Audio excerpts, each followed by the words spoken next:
अस्सलाम वालेकुम स्टूडेंट्स, उम्मीद करता हूँ आप सब खैरियत से होंगे। आज मैं आपको क्लास 9 एक्सरसाइज 2.3 क्वेश्चन नंबर 1 समझाऊंगा। इसमें लिखा हुआ क्या है, find the logarithm of the following number if possible. यहाँ पे आपने लोगरिथम फाइंड करना है जो मतलब पॉसिबल हो सकते हैं, उनका आपने फाइंड आउट करना है। बट उससे पहले यहाँ पे क्वेश्चन आपको दिया जाए 5313 लिखा हुआ है, इसको आपने पहले लॉग में कन्वर्ट कर देना है। तो आपने सिंपली लॉग लिख देंगे। लोगरिथम को क्या आप लॉग में भी लिख सकते हैं, इसका शॉर्ट फॉर्म होती है लॉग। सही हो गया। देन उसके बाद आपने क्वेश्चन का जो वैल्यू लिखी होगी वो आपने लिख देनी है।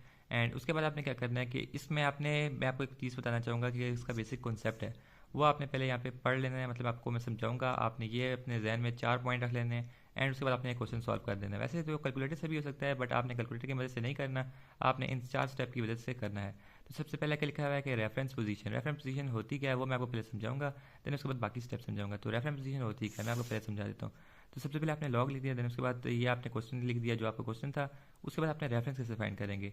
यहाँ पे आपके 2 फार्मूले जो हैं वो रेफरेंस के लिए बनते हैं, आपने ये 2 जहन में अपने रखने हैं। सबसे पहले क्या है कि लॉग के बाद आपने लेफ्ट साइड से शुरू करना है और उसके बाद जो होगा नॉन जीरो डिजिट कौन सा है। मतलब नॉन जीरो का मतलब होता है कि जिसमें जीरो ना हो, कोई भी 1 2 3 4 5 6 7 8 9 ये इनमें से कोई भी एक लेटर होगा तो आपका वो नॉन जीरो बनेगा। अब आप लेफ्ट तरफ से आए हैं और यहाँ पे पहला डिजिट चेक करें, 5 लिखा हुआ है। तो क्या वो जीरो है या फिर कोई और जीरो से बड़ा है नंबर। जीरो मतलब नहीं होना चाहिए, कोई भी नंबर हो। तो आप चेक करते हैं यहाँ पे 5 लिखा हुआ है, तो ये फिर हो गया नॉन जीरो है। तो इसका मतलब ये हुआ कि आपने रेफरेंस नंबर के ऊपर आगे जो है वो एरो लगा देते हैं इस तरह।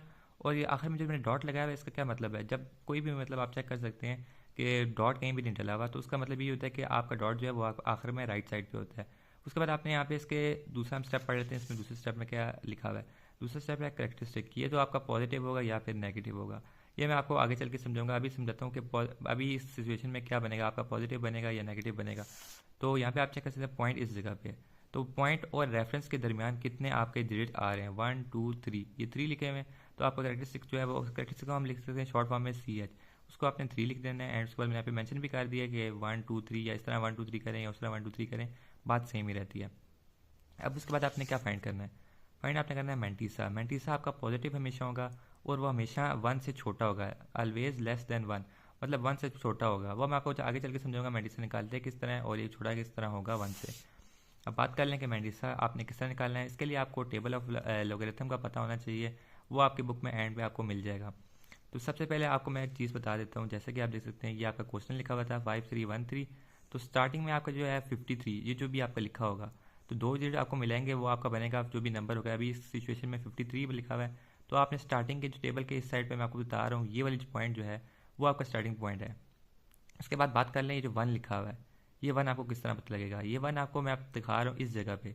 तो यहाँ से आपका एक नंबर मिलेगा, ये आपने वो नंबर जो है वो आपने याद कर लेना है या किसी जगह पे नोट कर लेना है। इस नंबर का क्या फ़ायदा मैं आपको आगे चल के बताता हूँ।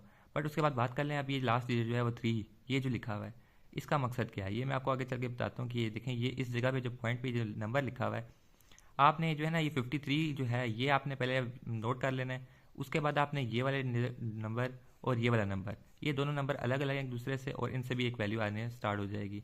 और मैं आपको दिखा देता हूँ इससे क्या नंबर वैल्यू आई है। 7251, एक आपकी ये वैल्यू आई थी, दूसरी आपकी 2 आई थी। उसके बाद हम इसके स्टेप की बात कर लें, स्टेप नंबर 4 की। तो स्टेप नंबर 4 में आपको करेक्टरिस्टिक प्लस मैंटीसा आपका आना चाहिए। बट मैंटीसा का एक और फार्मूला है वो मैं आपको बता देता हूँ। मैंटीसा में ये होता है कि जो आपकी 2 वैल्यू आई हैं इन दो को आप ऐड करते हैं। तो 7251 प्लस 2 ये आपका बनेगा, इसमें 1 प्लस 2 करेंगे तो आखिर में 3 आ जाएगा, बाकी वैल्यू एज इट इज़ ऐसी रहेगी। यहाँ पे लिखा होता है कि मैंटीसा जो है वो लेस देन 1 एंड पॉजिटिव।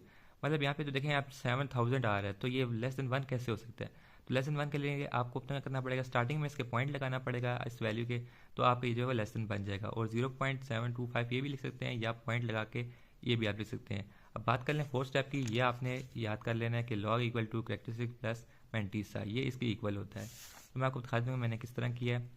तो लॉग में आपके जो क्वेश्चन में वैल्यू दी होगी वो आपने लिखनी है, देन उसके बाद करेक्टरिस्टिक प्लस मैंटीसा लिखना है।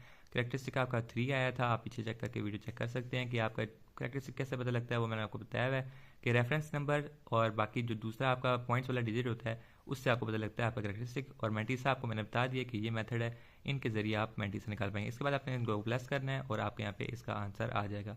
अब क्वेश्चन नंबर 2 जो है वो हम नेक्स्ट पार्ट में करेंगे, क्योंकि वीडियो लंबी हो सकती है तो आपको कॉन्सेप्ट समझ नहीं आएगा। तो आज का मुझे लगता है कॉन्सेप्ट आपको समझ आ जाएगा। उम्मीद करता हूँ आपको वीडियो पसंद आएगी। अपना ख्याल रखें, अल्लाह हाफिज़।